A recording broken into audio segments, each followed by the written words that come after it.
Hi guys, it's Luetin here, and I'm joined by Daskro today, and we're going to be talking about gadgets on Battlefield. Now, obviously, Battlefield 3 is kind of coming up towards its conclusion. Endgame has been, announced as pretty much the last DLC now. So we're thinking a bit more about the future and what could be in Battlefield 4. But we're just kind of having a bit of a fun discussion around gadgets mainly that could appear in the game. Some vehicle gadgets, some personnel gadgets, and Daskro's going to take it on here and explain a little bit more about that. Yeah, there's a number of gadgets out there in real life used by armed forces across the world. And what Battlefield really tries to do is incorporate the concepts of these gadgets into the game. They do it much better than any other sort of game of its type.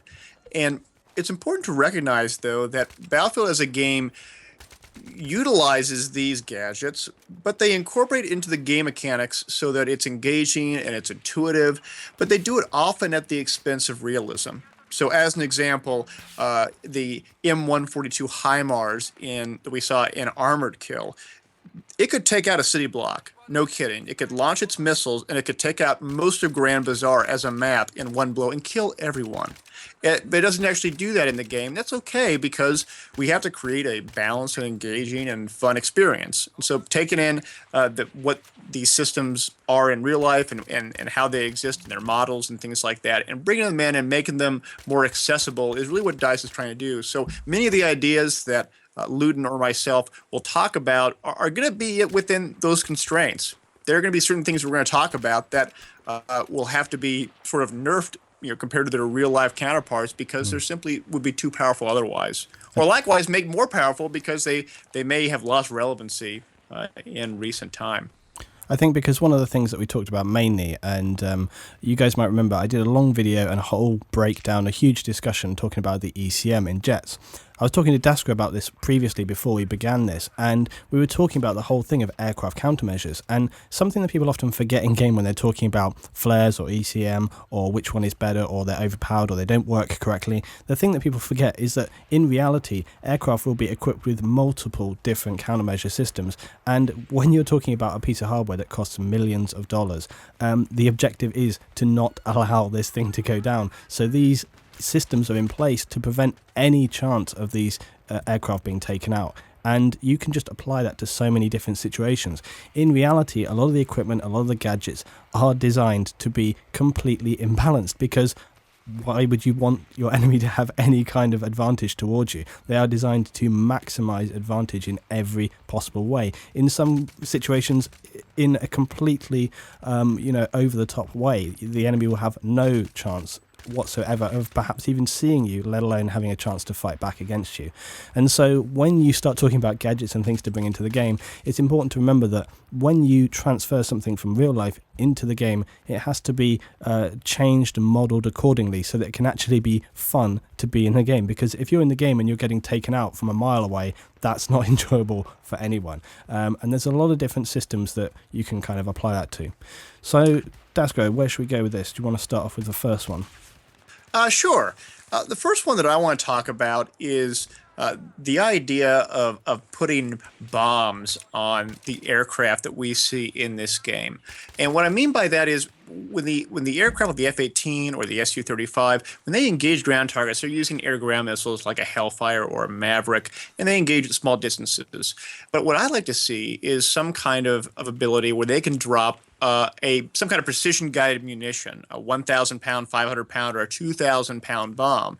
Now, these bombs are almost an order of magnitude more destructive than what a Hellfire missile would have. A Hellfire missile has roughly 20 kilograms of explosive.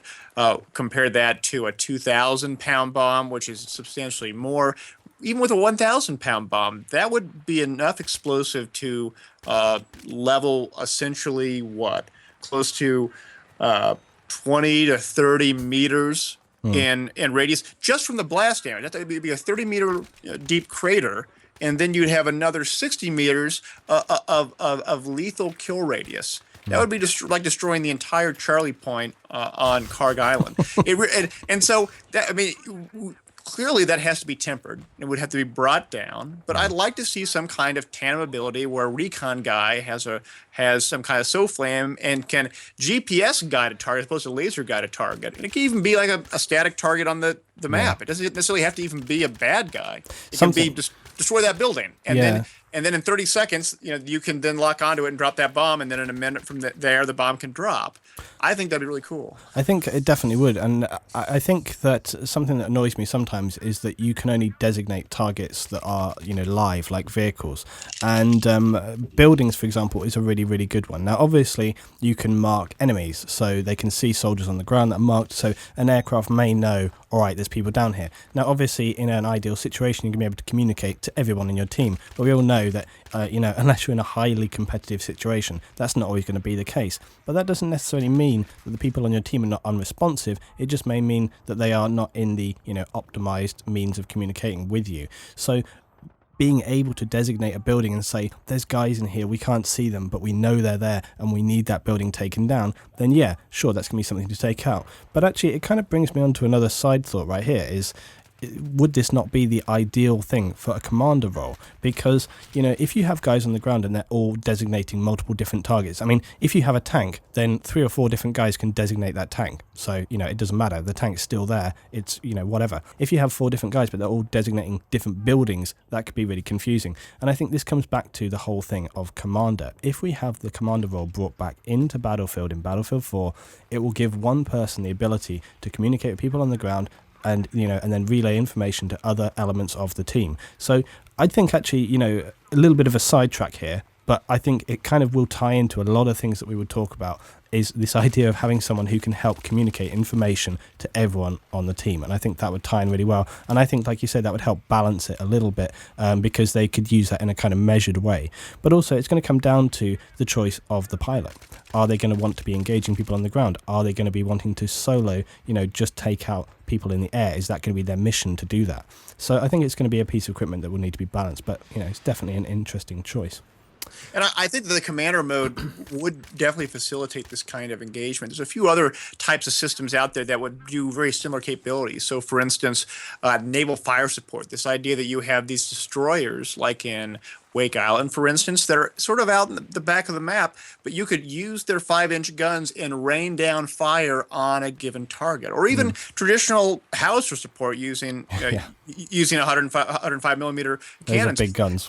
Being able to engage those, but like all fire support, they're area weapons meant to destroy very large swaths, and they're not going to be that accurate. And I like the idea of a commander or even a recon guy being able to say, hey, you're engaging 50 meters too short, and then having to take their rangefinder or whatever it may be and say, okay, it looks like 50 meters, they need to go this direction, and then they can relay that 50-meter information to those guns, and then 15, 20 seconds later, a new set of shells rain down and destroy their intended targets. I really like that idea. I think that'd be really cool to sort of have as engagement. I like the idea of, I think what you would have to have with this and with the aircraft bombs, they would have to have kind of pinpoint accuracy and then high splash damage. So the idea that when it lands, if it hits on target, it's a kill. So if you hit that tank or whatever, if you hit that building on target with the bomb or with the cannon from the ship or whatever it is that you're firing, okay, so we're talking about these kind of larger bombardment weapons. If it hits on target, that is extreme. It's extreme. It's out because of the amount that you're putting onto that target. However, you couldn't have a weapon that literally, as it landed, destroyed everything in like a 30-meter radius. It would be too powerful. But I like the idea that, when people talk about mortars now, and I remember this only yesterday, we were in a game and there was one of our teammates sitting at the back mortaring, and a couple of the guys in my team were like, oh, this guy's mortaring, he's just wasting time, he should be fighting. And I said, no, I said, leave him be. I said, if it's just one guy, it's not like there's 3 people sitting back there, it's just one guy. I said, a mortar, even if you're not picking up kills, can be a very irritating and distracting piece of equipment, because if you're on the other end of that these mortars are landing on you. They're creating a huge amount of vibration. You can't aim properly. There's things blowing up. And also, the key point is, if you don't move, they will actually kill you. Okay, most of the time, people don't get killed by mortars or whatever because they move, and they move away from that area very quickly. And that is the benefit of those tools, is it creates a kind of a fear factor. You know, they're like, Christ, we're taking mortars. We need to get out of here. And I think it would be the same way with that, with aircraft or by other kind of artillery. If it starts landing on you, you're like, Christ, we've really got to get out of here. And that is the kind of deterrent with it. I think the only problem I would have with something like a ship bombardment is, how would you take that out? Would it be destructible by aircraft? Could you counter it in some way? If it's an aircraft, you can shoot it down, but if it's mounted on a ship or something like that, how is, you know, an enemy team going to handle that, basically? Yeah, that'd be a good question. And further, to talk about the effect of these kind of weapons, I think that it's important to recognize that the reason why a helicopter is in theater engaging tanks with a Hellfire as opposed to an F-18 or an Su-35 engaging with a bomb is because of the time equation. You can fire a Hellfire and engage a target at a much shorter distance, and the sort of time between you choose to engage that target versus when you actually get that kill is much shorter than what you would if you asked for fire support from artillery or drop a precision guided munition. And so I like the idea of having a delay with these kinds of systems, so that it's not as if you can change the destination of where those artillery are gonna hit mid course. Instead, it's, I've made a decision to hit this target. There may be guys there. There may not be guys there. And it may be 15, 20, 30 seconds after you choose. And so it requires a really intelligent and individual with a good amount of situation awareness to know that I need to have this kind of fire support here in 30 seconds. That's sort of where I think it'd be cool. But you are right that I think that with naval fire support, you'd have to create some kind of mechanism to stop it. What about this? What about if, you know, I think, again, if it was for an individual person on the ground, like a gadget for them to be able to call that in, that isn't going to work, because if you've got 20 people on a team, 30, you know, or whatever, if you're in a 64-player game, if you're in a 32-player game, you know, you're not going to be able to have everyone having access to that device, because how is that going to work? It just won't. The only way that you could really do it would be to, again, have a kind of single commander mode, or...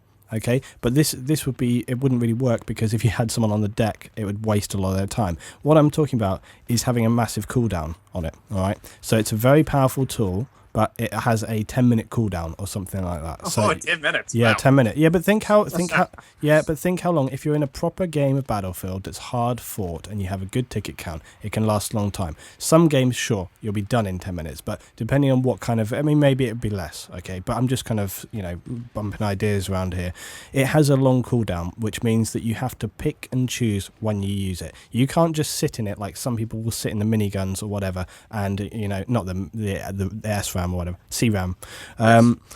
You can't just sit back in it and just shoot down things. All right, you have to kind of, it's a tool to use at specific moments in the battle, and you go, okay, this is a real key problem right now. And think about it, when you play, you do have these moments where nothing seems to work. I mean, I've played games literally this week where our team has not been a bad team, they're not been the best team either, but they've had moments where they kind of come to a kind of brick wall, and they're trying to get in from the left, the right, they've got tanks, they're trying to do everything, and they just can't seem to get through.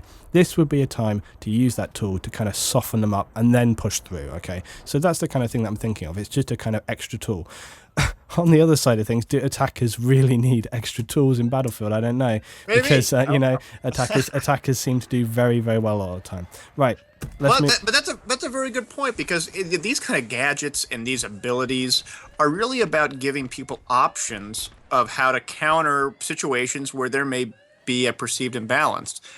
Philosophically, I believe that there should never be a situation where you cannot use some kind of hard counter to stop a prevailing tactic that's being utilized. And so, as an example, in Battlefield right now, if you have some really proficient helicopter and fighter pilots up in the air that are on the enemy team, even if you got a guy who is good with the CRAM, you're not going to be able to take them out easily. You really aren't, because they're going to base rape your aircraft and air assets. You try to get a Stinger out, but they're going to use their ECM and flares, and they're going to hug the ground when necessary, and they're going to use the terrain to their advantage to stop any Stingers from hitting them. And it becomes this really terrible situation where you may, no kidding, dedicate 10 guys with Stingers try to take these aircraft, these 3 guys up in aircraft, and you still can't take them out. Yeah, it's to true. me, that is a imbalance that can be corrected if you were to either tweak existing gadgets and perks, but or incorporate new ones. Let's talk a bit about this, because we're kind of on the vehicle topic, so maybe we can talk about vehicles now and then move into sort of more infantry things as we go along. Now, one of my things was to do with these missile and countermeasure systems, and it's interesting that you talk about this idea of not being able to take them out. It's something that I have talked about a lot. I've talked about it with Level Cap a lot, and me and Level both said that we wouldn't be sorry to see aircraft like jets taken out of the next battlefield. Now, on the other hand, I could live with it. You know, it's not the end of the world. I just think that personally, I found that what I would rather have is a few more helicopter options. I talked about this in the last roundtable I did, and Matimio kind of agreed as well. They would be more interesting to have. I mean, we have the scout helicopters, we have the attack helicopters, we have the transport copters, okay, well, the Venom, you know. But I kind of like the idea of having perhaps a couple of different attack, so maybe have 2 attack helis, 2 scouts, and 2, you know, transport varieties designed for different roles. So the attack helicopters would be optimized for sort of air to air and then light ground attacks, or heavy ground and light air. So they're all kind of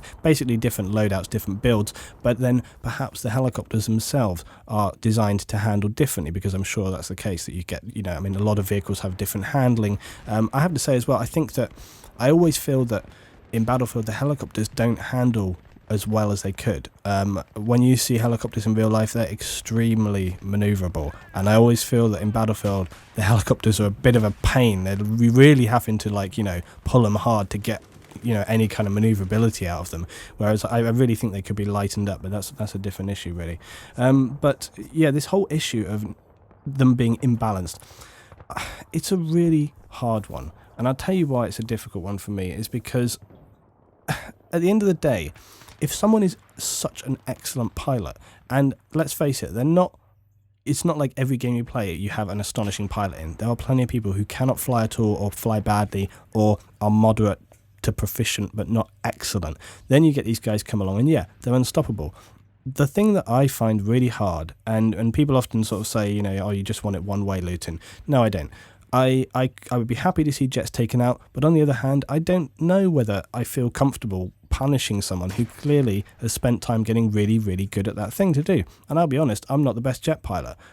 So for me, you know, I really appreciate people that can fly that well, because clearly they have got a skill there. And I wonder whether we should be punishing these people who are really, really good. Now, I was in a game just this week where there was this guy, and he was in the frog foot. He was unstoppable. He would take any jet down as soon as it got in the air. He was absolutely destroying our vehicles because he had the rocket pod gun combo, and he'd be like laying down rocket pods at distance and then finishing them off with a gun. There was nothing you could do about it. You couldn't outrun him. You couldn't repair it. He would just destroy everything. And it just meant that he had complete domination of the entire battlefield. We had 4 to 5 guys trying to take him down with stingers. As soon as anyone would get a stinger in the air, he would just flare it, and then he'd fly off at distance out of range of lock, and then he'd wait, and then he'd come back, and he was just doing that. And I've been in so many battles where people do the drop, flare and evade maneuver, so that if you're in a jet, they'll just drop a flare and then they'll escape. And like you say, there is nothing that you can do about it.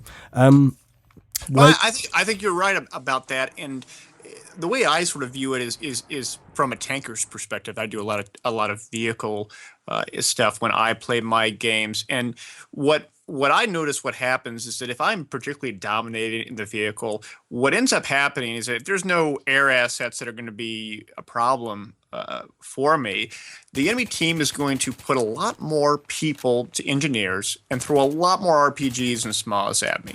And even if I have a fantastic tank crew with me, it actually forces me to not push certain areas and not engage certain areas, because I know that even with a great crew, I'm going to go down and go down fast.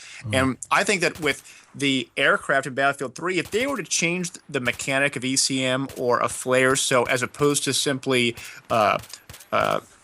taking every stinger that's in the air and and relegated it to uselessness writ large. Instead, it only took out one or two in the air, or its effectiveness time was perhaps 1/3 of what it is.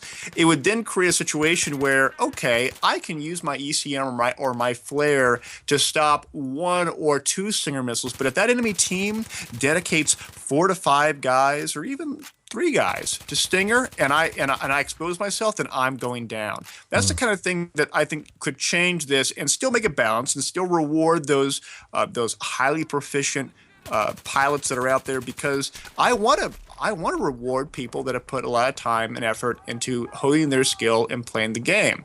And I think the best way to do that is to force the other team to dedicate more of their resources to take that air asset out. If they dedicate more resources taking that air asset, it means they have less resources to take out the enemy tanks. They have less resources to engage enemy infantry, and that's the kind of thing that I want to happen. I want teams to have to make compromised choices of what they need to go in order to win the game.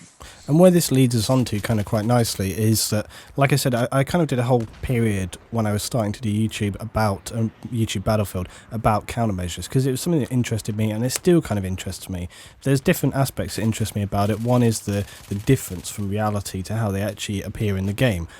Flares, for example, there are different types of flares. It's not just flares. There are completely different types of flares that operate in different ways, different, to counter different types of missile. ECM, again, is a different thing to how it really operates in the game. In game, it seems to it'll break locks, but it also seems to drop these clouds, which are reminiscent of chaff clouds, which are designed to, distract radar missiles, not heat-seeking missiles, as some people have kind of talked about before. But as I say, the whole thing of how they work in reality and how they work in game is kind of by the by. It doesn't really matter. What matters is just what they have chosen and how what effect they're really trying to have it in the game. What I would really like to see, for one thing, there's a lot of talk about kind of people breaking locks and escaping, and you can't possibly take them down. Now, people often forget very quickly that in Bad Company 2, we had a missile called the AT-4.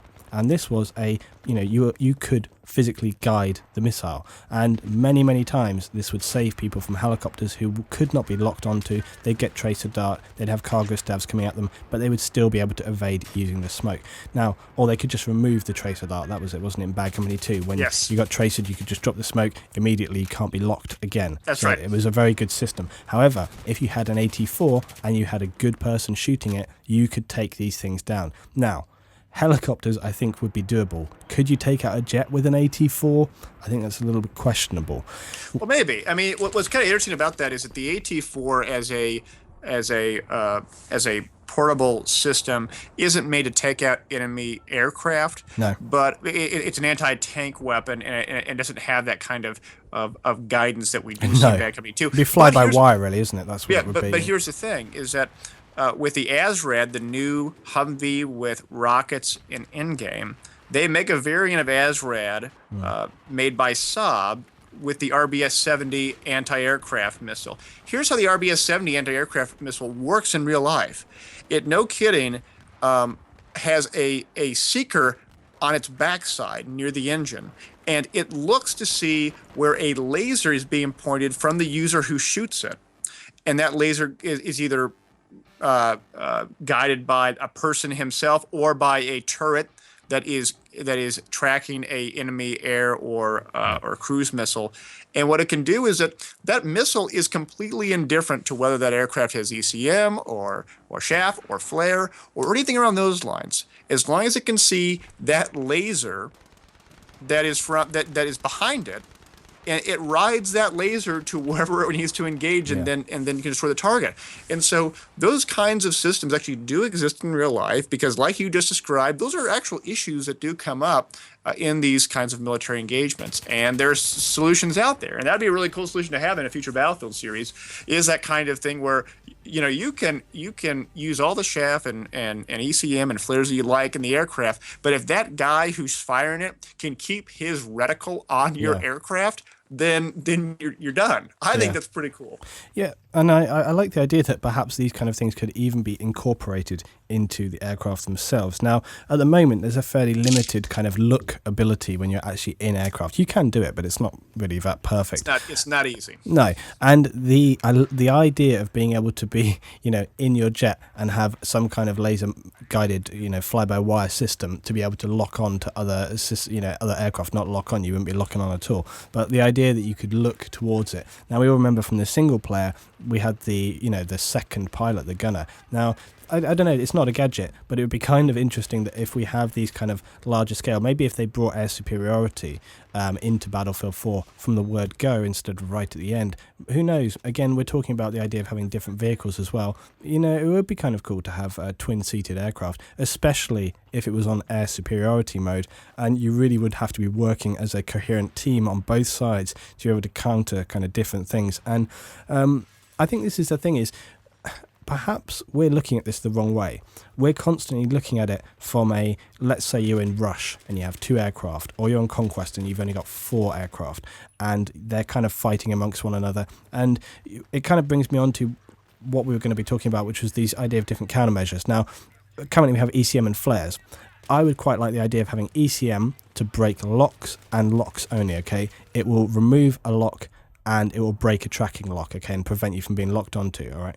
I like the idea that ACM would just do that, okay? It won't make a launched missile miss, and this is the thing, I want it to do a specific role and just do that role. Then you would have flares for heat-seeking missiles, and then you would have chaff for radar-guided missiles, okay? And this was the thing, I like the idea of bringing in 2 different missile types. Right now we just have heat-seeking missiles. I would like to, apart from obviously the ground locking missiles, which are still kind of the same, but not. Yes, they are. They're just sort of operating a slightly different way, but they're still working in the same kind of mechanic, basically. What I would like to see is a radar guided missile. And for those of you guys that don't know, the 2 most common are kind of infrared and radar. Okay, infrared guided missiles will track heat sources emitted by the target, but radar guided missiles emit radiation and track the reflected energy. And this way, these missiles are essentially miniature radar systems. So chaff will deflect radar missiles, and ECM will prevent initial tracking and training sort of locks, as it were.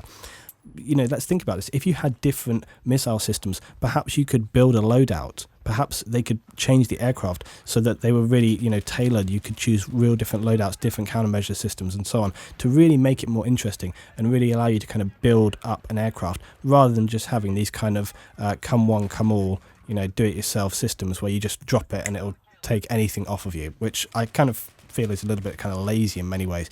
I perhaps like the idea of not having jets in Rush, but they are in Conquest. That way, people would know, hey, if I want some rounds where I don't have to worry about jets dicking me around, I can go into Rush and that will just be some helicopter and ground combat. If we go into Conquest, which is generally a larger arena, a larger theatre anyway, those kind of situations to me sound like a lot more suitable. I've always kind of questioned why they put jets into Rush, because Conquest is such a larger scale engagement anyway. The idea of having jets and stuff flying around seems to make a lot more sense, whereas on Rush you have these very small areas, and I think that would really be interesting, combined with adding some of these different changes in, I think you're right. The jets in Rush gameplay are a bit questionable at times. I think the helicopters are much more appropriate.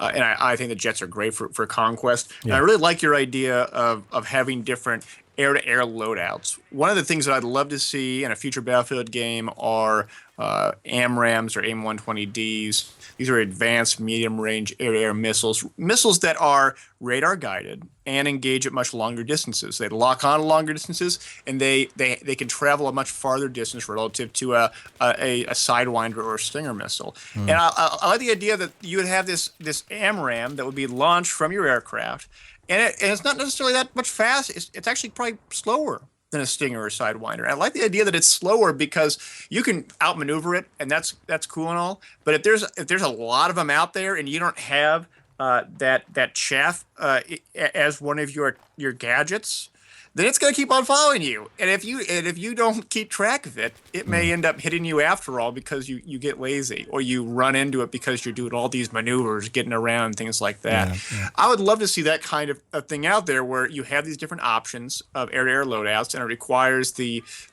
jets to have a little bit more situational awareness of different types of missiles that are coming at them, what type of missiles, and how they can go about countering them.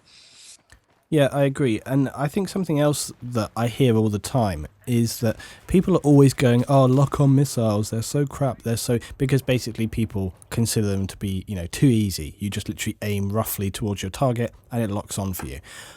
I say don't take those out. Go the other way. Make it more interesting with the same pieces of equipment. So let's have different types of missile. Let's have different types of countermeasure. Let's make that system work, but more interesting. You can't be having a game that's set in the current time period and not have these systems. It would be stupid. You may as well just not have them. Okay, people that want just literally manually guided stuff, or stuff that requires the pilot to be able to hit that on, it doesn't make sense. It wouldn't make sense. So you can't have that. But I say let's take the current systems that we have, the lock-on systems, but make them more interesting. Make it so you have to have more choices. Take your idea of having some that drive more slowly, but you can't break a lock. You have to evade them, so that you have these different systems in place. So perhaps maybe some lock on more quickly. So perhaps your kind of slower moving system that can't be broken, but can be evaded, but maybe it locks on more quickly. So instead of having to, take 5 seconds to go beep, beep, beep, beep, beep before you can fire, it literally, as soon as you see that, it's like, deed, click, and off it goes.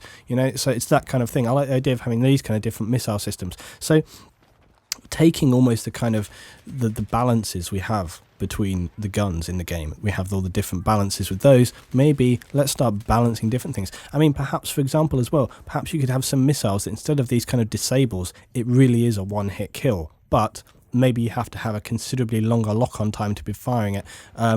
Perhaps maybe that's what the radar missiles would be. Maybe they take a little bit longer to lock on. Maybe they have a slightly different speed. Maybe they're more powerful and all these kind of things. So, maybe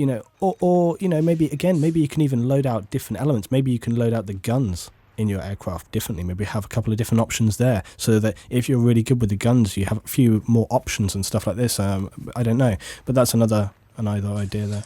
Well, I mean, to go on what you were talking about, another idea would be to put external fuel tanks on the aircraft. When these aircraft have external fuel tanks in real life, one of the things that they'll do is that they will drop their external tanks, and they'll do it to lighten their loads so they can maneuver faster, and hopefully they drop it at a low enough altitude they can hopefully get some kind of fireball or other kind of engagement that allows that enemy missile that is heat-seeking to engage the fuel as opposed to engage the aircraft. That'd be some really cool things to do. Now, granted, you'd have to create some kind of sacrifice if you do that. If you drop your tanks, maybe you can't go as fast, or maybe you have to land soon, or you run out of fuel. I don't know, something around those lines. I mean, the point is that we don't have to be constrained by the reality that there's limited fuel capacity on an aircraft. Instead, let's think more about, well, what kind of game dynamics could we incorporate so that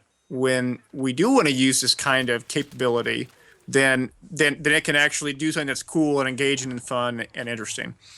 Yeah, I totally agree, and I think there's a lot of different ways that you can really go with it, and I think, to be honest, this is a whole topic that could really be broken down in so many ways. It's kind of interesting. I'd like to go on with it further, but the whole thing of talking about this idea of speed and weight and different loadouts for your vehicles, it does kind of bring me on to one that I kind of wasn't sure if I was going to mention, but actually I do want to mention. The idea that obviously in the field, soldiers can carry different kind of protective equipment, but obviously whatever you take with you is going to weigh differently, and it's going to affect your maneuverability and the way that you can move around. Now, I don't know if this is something personally I would actually want in the game, so I'm just kind of mentioning it as a sort of aside, but obviously currently we don't have any kind of system of protection against armament and stuff like this. Now, the difficulty with it is it always comes up against the hated Juggernaut from COD, which people really dislike because people always hated that thing. However, I really see it as a kind of valid and completely appropriate thing to be able to equip with your character. There's no reason why you shouldn't be able to take different types of plating to protect yourself with. I like that idea. What I do think would be necessary is to kind of start employing actual weight into your character, and it would affect your movement. I was very interested, I have to say, with I'm just going to bring in a little side note because it kind of applies here. the recent Call of Duty, their Pick 10 system, it was really cool. Now, unfortunately, I took COD back to the store because the servers were just absolutely subpar. I couldn't get any kind of decent games, and the lag compensation was stupid. It was just stupid. It really was stupid. You would die before you could fire a shot. It was insane. However, put all that aside, the Pick 10 thing that they came up with was really cool. This idea that you could really customize your loadout. What I would like to see, which I'm sure won't happen, but what I would like to see is I would like to see him go a step further with it. Okay, I've been very interested in playing the game Dust 514 recently this week. It's a game that's come out just for the PS3, and in short, what Dust 514 is, it's an FPS that's linked to the world of EVE Online. Now, the one key thing that's really cool about this is that when you're setting up your character, you can actually choose different pieces of equipment, and they affect your maneuverability because you have a scout kit, for example, which is light, allows you to move fast. You have heavier kits, which are better armored, but they slow you down because they weigh more and you're less maneuverable. So I like the idea that when you go into Battlefield, you really are kind of setting up your character, tailoring it more. You don't just choose a gun and you choose a gadget, which is kind of, I guess really this is kind of leading more towards where do we want Battlefield to go, which is a question in itself.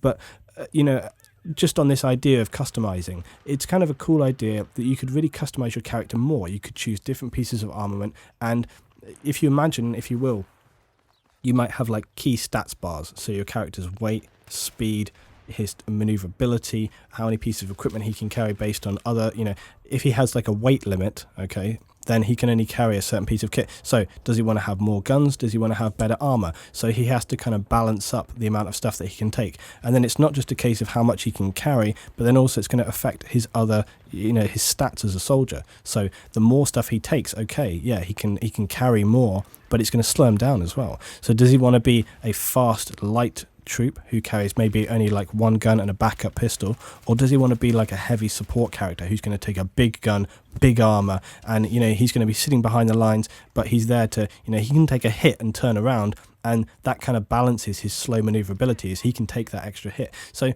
I don't know, it really would change the kind of dynamic, but whenever you go forward with games, it's interesting to change things. I just think that would be one thing to bring in, and it kind of leads us nicely into our kind of infantry soldier section of this video. But what do you think about this, the idea of actually bringing in kind of customizable stats? Do you think that's overcomplicating it and that Battlefield really works now because it's quite simple, or do you think it's like a really nice technical thing that would allow people to customize more and provide perhaps more interesting dynamic gameplay? I think it's very easy to do from a technical perspective. There are a number of games that have done it. Call of Duty is one that you mentioned. The recent Medal of Honor Warfighter game did it as well. Even going back several years ago to Team Fortress 2, the different character classes have different properties in terms of how much health they have and how fast they go. But the real problem with this kind of dynamic that you implement into a given game is the balancing aspect of it, which is not a technical issue. It's more of a issue of really figuring out when you change the damage of one gun or change the properties of one class, what secondary effects does it have on everything else? Yeah. And Team Fortress 2 has done a real good job at that. But as you mentioned, Call of Duty didn't do that good of a job. There was a lot of negative reaction to the Juggernaut class, for right or wrong, because of its perceived imbalance. Yeah, it was perception relative more to than anything anything. else. Yeah. Sorry, no, go on. I have no problem with that. I like the idea of it. I mean, when you look at, for instance, Humvee gunners in real life, they're armored to the teeth. They got class 4 protective plates on their body armor. They have blast helmets. They have face shields. They're ready to take a few hits and still go. Contrast that with someone who may be in a reconnaissance role, and it's going to be a whole different ball game. So I like that idea, but again, balancing it is so important, and it's so difficult to do. What about this? Rather than having it as the core mode, okay, so while we've been talking about this, obviously people are thinking that's just going to be like the default way that you would play. So you bring in all these stat systems and it gets very complicated, and some people don't want that. Some people want to just be able to pick a gun, get in a game and play. Now, what about this? What about if this system applied but to the hardcore game mode? I think this would make a lot more sense, because right now we have the core and hardcore game modes. Call it what you will. Right now in the core mode of Battlefield, you can spot targets, you can see things, etc., etc. The only difference with hardcore is that you take a bit more damage when you're in vehicles. You only have the internal view and you can't spot targets, blah, blah, blah, mini-maps, etc. So there's a few subtle differences. What about with the next game? You really take it forward. It's a real choice when you play. Do you want to play a core mode, which is more, let's say, arcade? Okay, it's a little bit simpler, it's a little bit easier, it's a bit more about getting in the game, run and gun, you really get in the mix. And then hardcore for the much more serious player who really wants to, he knows his character is going to take a much higher rate of fire. If he takes a sniper kill, he's going down. It's a lot more dangerous. You really have to think about what you're doing. You really have to think about, okay, am I going to risk running light? Do I want to take that extra armor because I need that survivability? I like the idea of making hard, because currently I have to say, whenever people say to me, "Oh, Luetin, you never play hardcore," I'm just kind of like, well, it's just because for the most part it's not hugely different. I have played it. I've played it on Bad Company 2. I've played it in this game mode, and what I tend to find is you have a team of snipers just picking each other off, and and the battles that you do get into are over too quickly or whatever. But it's a game mode I should play more, to be honest. But I like the idea of making it significantly different, not just these little tweaks, but make it kind of a really individual game. So when people pick up the title, they know they actually have two quite strong differences to choose between. So if you want to play more seriously, if you want to really build a loadout that's going to tailor you as a really individual soldier, then yeah, you can go play hardcore. It's for that kind of style of play. If you want a more kind of quick, fast, easy game where you can just pick up weapons, get in with your team, you've got the kind of the designated targets, etc., then you can just run and go with that. I think that's kind of an interesting way. I think that would be the best way to implement it, because I actually like the kind of core mode of Battlefield right now. I like the way it plays. I think that adding this system to that would overcomplicate it, and it'd probably turn a lot of people off. But I think if you added it to the hardcore game mode, I think that the people that play hardcore, I think the kind of mentality behind that, I think would really work well. And I think I like the idea of having a really significant difference between the two. What do you think about that? Well, philosophically, I take issue with the idea that you would have another set of variables in hardcore versus the traditional game mode, only because from a resource perspective, it would force the developers to focus on balancing on one versus the other. Yeah, it would be complicated, but I do think it would be if you were going to do it, it would be the best way to do it in my mind, because I think otherwise you could potentially damage what is a fairly well running system already, and yeah, you would, I would personally would rather see it be implemented everywhere and have it done so it's intuitive and fun and engaging, and as opposed to just doing one versus the other. That's my opinion of it, because I for one would like to see these kind of elements incorporated into it. But to what I said earlier, there is very few titles that have done it successfully, and from a more practical perspective, I'd rather not see it done at all than to have it done in one game mode versus the other, because it only creates more contrast between those two communities. And I have for a while had reservations over the fact that we have these sort of separate communities, very much like how there are separate communities within Conquest versus Rush players. I, for one, don't play much Rush. Yeah. For every 100 hours that I have played a Conquest game mode, I have played a Rush game mode. There's got to be definitely the opposite for me, It's a good balance between the two. But yeah, I mean, I think it would be really interesting to have into the game this idea of having all the stats stuff. But again, I do agree. I like Battlefield as it is right now. I don't have any, this isn't like, I feel like, oh man, the game, it's just tedious. It needs something. No, I really like Battlefield as it is. I think it works very well. And it is interesting, this idea of, how many variables there are when it comes to these kind of things. As soon as you introduce any small element, the amount of kind of variation in balance between all the other pieces of equipment that you already have is great. It's significant. So to start introducing loads of other details and dynamics is going to make it significantly more complicated. You're going to have hundreds, thousands of permutations of how these different pieces of equipment would interact with each other. Don't underestimate, it's extremely complicated, the amount of different things it can work. It's why balancing a game is so hard. It's why you find when a new game gets released, despite as much testing as they can do, there are going to be weapons that are overpowered. There are going to be glitches that occur between weapons and things interacting with one another. It's just the way it is. Well, I think you're right. Balancing really is the most important aspect of this. If they can get the balancing right, then it creates a lot of success for the game, and it allows us to add a lot more things to it.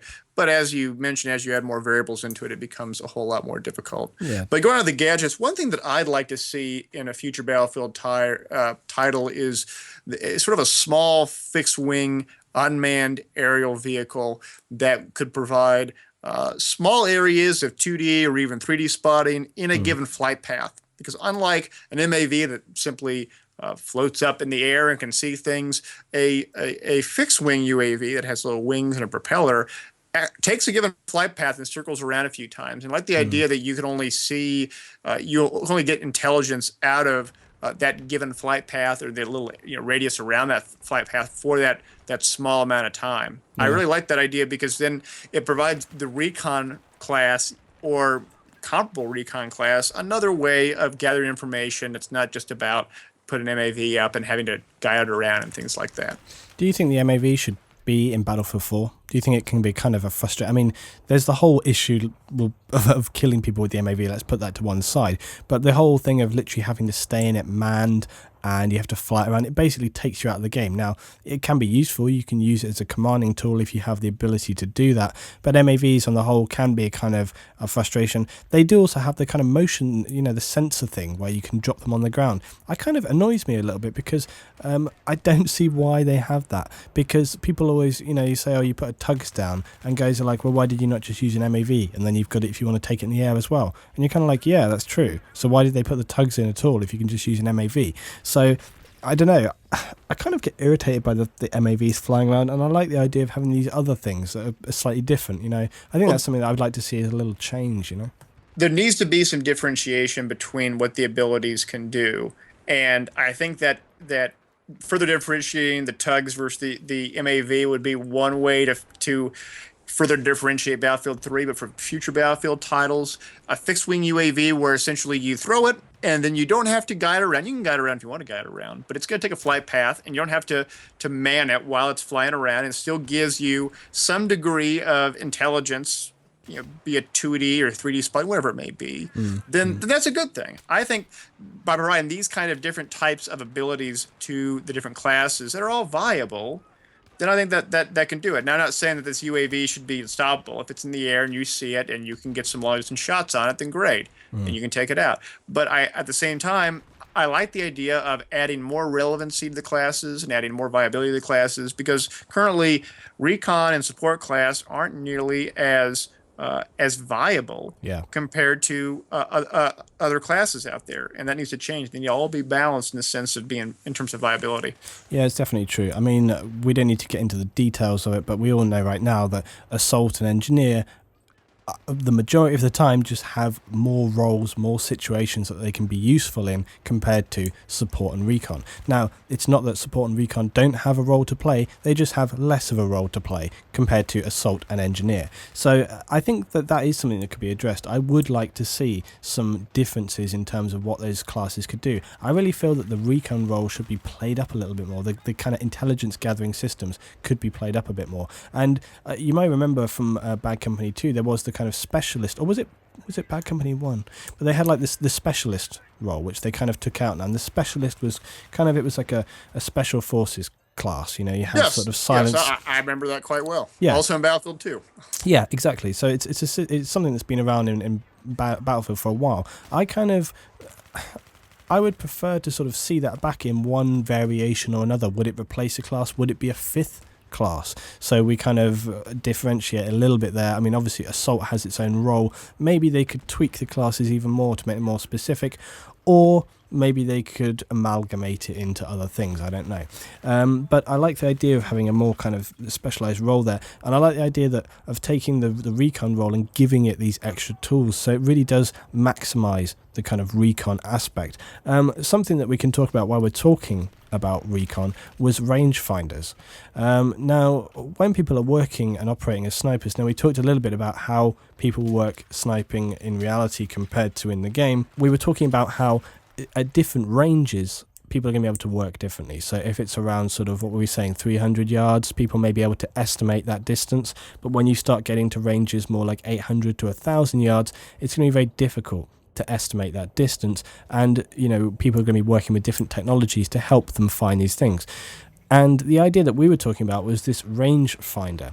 Now, bear in mind that it would be a piece of equipment, it would be a gadget that you have to select, so you're sacrificing something else to take this rangefinder. And the idea with the rangefinder, it would be for people who are not so good at estimating distance on these longer ranges. And what it would do is basically bounce a laser off of a whatever you wanted to. So maybe it actually had a control that you could click. Okay, so maybe you click and it bounces like a ping back, and then it would tell you the distance and maybe even mark it onto your optic. Now, what do you think about that, Daskro, in terms of how it would actually work in game? Would that be a little bit too overpowered? Would it make it a bit too easy for people? Would it kind of take away the skill that people like to kind of build up personally as a sniper role in the game? It may, but as long as it isn't simply an aimbot, then I think it could work out just fine. I like this idea that you could, if there's a certain range and you really need to make a shot and you don't want to give away your location, yes, to try to fire then correct, get the rangefinder out, get the lock on what that range is. Now, if you know intuitively what that range is, then you can look in your little reticle on your scope and say, okay, I need to go so many clicks down and so many clicks left or right, whatever it may be. If you want to do windage isn't that big of a deal. And then with the rangefinder, let's say, for instance, that when you look in your same reticle after you find the range, that it highlights the given reticle dot that you need to look at in order to hit that shot, like a little horizontal line that shows up and say you need to compensate by aiming here instead of where the crosshair actually is. Yeah. And I think if you were to do that and also make the range finding tool itself maybe take 5 seconds, 10, a certain amount of time in order to get a lock on to get that appropriate range. Yeah. I think you can balance it that way. And plus, it allows people to start to use that tool and say, okay, it's 300 meters out. And the next time they do it, they say, well, I think it may be 250 meters out. And they do it, okay, well, it's 275. And it allows them to build up this intuitive skill of what the range really is. And so at some point, they don't even have to use the rangefinder anymore because they feel good about their skill. This provides an incremental ability for people to get better. And I think that's a good thing. Yeah, I think the best way to do it would be, as you say, have a kind of calculation time. So when you bounce it back, it's going to tell you that range. It's not going to be like you bounce it off a target and it instantly tells you where to put that dot onto. It's just giving you a general idea of the distance you're going to have to be firing at. So let's say you're on Caspian border, you're up on the rocks, the guys are way down in the distance down at the base, you're not quite sure about that range, so you ping it off a building and then you go, okay, it's roughly about this distance. Again, bear in mind as well, when you're actually in game at distance, right, unless that target is completely stationary, it's going to be moving around, so you're still going to have to estimate anyway if you want to be accurate. Right, let's move on to another one. This is another one of mine. It was a kind of an adaptation of the sensor balls. Now, in Bad Company 2, we had the sensor balls, which Recon had. And what they could do is throw these balls, and they would kind of emit like a kind of a sort of movement detection around a localized area. And if there were any enemy close to the sensor ball and you could hear it beeping, it would be like beep, beep, beep, beep. And anyone in that area would get marked, basically. Now, this was a slight adaptation on that tool. There was a limitation with the sensor balls, and sometimes it was a little bit unfair. Someone would be in a very well concealed position, they might not even be moving, but a sensor ball comes bouncing near to you and all of a sudden you're marked, and it can be kind of annoying sometimes. The sensor balls wouldn't be sensor balls as such, they're more kind of camera balls, and this is actually an existing technology as well. What it is it's a small device which you throw into a building, round a corner, into a window, whatever. It's bottom weighted, so it's got a weight in the base, so even though it may roll over and over when it lands, it will always kind of go towards the weight. Imagine like one of those toys for children where it has a weight below and it kind of, rocks on the base. So the idea is as it lands, it would roll over onto its base, and then what it has it mounted in it is a 360-degree camera system, so it just moves around. Now, as I say, this is actually an existing technology, so I haven't simply gone, oh, the camera spike in COD Black Ops, that was cool, maybe we could do that for Battlefield. No, No, this actually is a real thing that you can use. And the idea is that you may throw it into a location where you don't know what the situation is. So maybe there's a building, you want to make sure that it's clear, or you want to get in there, you know there's a squad up there, but how many guys are there? How well equipped are they? So you throw this thing up in there, and it would come up on your screen as a little square window, the same as it has done in other games, and you can get a literal image. Now, this is something that we can do in games. We know it's been done in other games, so it's not something that's unreasonable that couldn't be done. The idea that I like about this little camera is that it would be the kind of thing you could use in multiple situations, all right? So it's not something that you could just use for buildings. You could drop it somewhere on the battlefield. You could put it on top of a building. You could put it on a road. You could throw it near a bush. You know, no enemy's going to see it. It wouldn't be beeping and flashing. It's just going to be a little device that's down there. And then it means that, for example, you as a soldier, you could be over at, say, an AMCOM or an A base. You could leave your little camera somewhere else, maybe mounted on, you could drop it on a building or whatever. Maybe it would be visible. I think to keep it balanced, it would have to kind of be, you know, some kind of obviousness, I think, to make it clear. Otherwise, it'd be a little bit unfair to have a kind of constant camera running. Another sort of way I thought of balancing it would be to kind of have it a certain time period. So maybe it has a limited battery life or something of only a few minutes. And I mean, obviously in reality it would have longer than that, but to keep it balanced, it only stays up for a limited period of time. But I think that'd be a kind of cool thing. Do you think that'd be a good one to be able to work into squads, give people a little bit more flexibility? I mean, something that frustrates me in game is sometimes I'm left to defend somewhere solo. The rest of my team is doing whatever the hell they're doing, and I can't watch all positions at the same time as an individual. Okay, I can't watch the left and the right and behind me all at the same time. So, you know, if I'm covering somewhere, I like the idea that I could just, you know, maybe I see these guys coming towards me down the road and then I lose sight of them. And I think, crap, I know they're around me somewhere, but I don't quite know where. So I can just drop this little thing behind me, and then it keeps my back covered, so I don't have to worry about that just for the time it may take for me to get back up or something. Do you think that'd be a cool thing to roll into the game? I think so, if you could make it intuitive and fun to use. And so to use your example, you throw it, it sticks onto something or rolls onto a certain area, and you have that vision and that very sort of almost a soda straw sort of look in a given area. I think that if you were guarding a given point or in a given scenario, I like to have like a picture-in-picture kind of deal when you're playing the game. Yeah, like, exactly. So next to your mini-map, you'd see like a little gray, black and white kind of screen that would have a little mini picture of what your camera's seeing. Yeah. And so it's not just you have to get out your special camera viewer tool, which is a little TV, and look at the TV and not see anything else. Instead, you see it on your screen. You get that ability. That's not true of real life, but you know what? That's okay, as long as it's intuitive and it's fun and adds a new dimension to it. The key to it as well would be that it has, as I say, and this is how it actually works in reality, is it has a 360-degree rotating camera in it. So it's not like the camera spike in COD where they just drop it and it shows a static, stationary image forward. When you would drop this thing down, it constantly rotates. So you may actually lose sight of a certain position for a moment or two, but that is backed up by the benefit that it's constantly moving around. So rather than just looking at one place, you will get a constant little rotation of everything. So you might be able to see 3, 4, 5, 6 positions rather than one. The downside with it is you will have a black spot whilst that thing is moving around. So I think that kind of in its own way kind of balance, it gives you a benefit and a kind of, you know, balance there at the same time. Let's just go on to the very last thing, unless you've got one other topic after this, Daskro.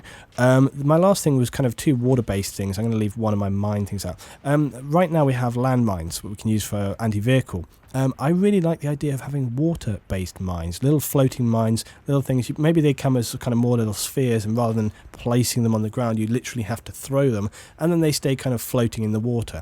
This would help to prevent flanking boats, vehicles. It could prevent LEVs, Amtraks. It may not take them out in one go, but it's going to do them a bit of damage, maybe take like 20% off of them or something like that. So I like the idea of having some water-based mines. In general, I would like to see a bit more kind of aquatic warfare in Battlefield 4. I think it's something that's neglected quite a lot, and I really would like to see a little bit more of that. And combined with that, I really would kind of be interested to see in this idea of having more water-based combat, having the ability to have a scuba option for your character that allows you to stay underwater for a few minutes at a time. The purpose of this would be to approach, for example, heavily locked down positions by stealth. So think of, for example, the canals, or even take the first base on Operation Metro, where you have the lake on the right hand side there. And hopefully in Battlefield 4 we'd see some maps that focus on this kind of thing. Also imagine the scene where you have to approach a base with a helicopter, and as you're approaching an area, 2 to 3 players drop out of that helicopter and they jump straight into the water, straight under the water, and then they have the ability to approach. It could be a bit of a game changer when it comes to thinking about the different situations that you're getting locked down by, and who knows, you could even end up with like James Bond situations where you have like 5-6 guys underwater having spear gun fights. Who knows how far we want to go with it? I don't know. But I'd like different approaches to the game, where you want to go underwater, or whether you want to take boats and have to worry about sea mines and things like that. A lot of different possibilities there, and they don't necessarily have to be incorporated in every map. They can be map specific. That's okay. Sure. Just like there's only Amtraks in certain maps and only Venoms in certain maps. I like the idea of having different possibilities. Okay, so I think we've covered quite a lot there today. Have you managed to cover everything you wanted to get through, Daskro? I have, and I think that in this hour-long conversation, we've covered a broad range of topics, and I want to voice my appreciation to you, Luetin, for hosting me in this fun conversation. Yeah, thanks, man. It's been really good, and we want to hear your thoughts about what you think about this. A lot of this stuff is speculative, guys, so, you know, we're just kind of bouncing ideas around here. Don't think that anything we say is kind of set in stone and we think that this is the way the game should be from now on. It's not really the case. We're just having some fun here. We're just thinking about different ways the game could work. Would it work? Would it not work? I mean, whenever I'm thinking about ideas, I'm as interested in how badly things wouldn't work, just as much as I think that they would be good for the game. So I'm going to timestamp everything here. If you've managed to get to the end here, you'll already know that. But, you know, let us know what you think about some of these individual situations, thinking about aircraft countermeasures, individual personnel items, gadgets, and different devices for the game. I want to thank Daskro for joining me today, guys, and I'll see you very soon for some more Battlefield 3.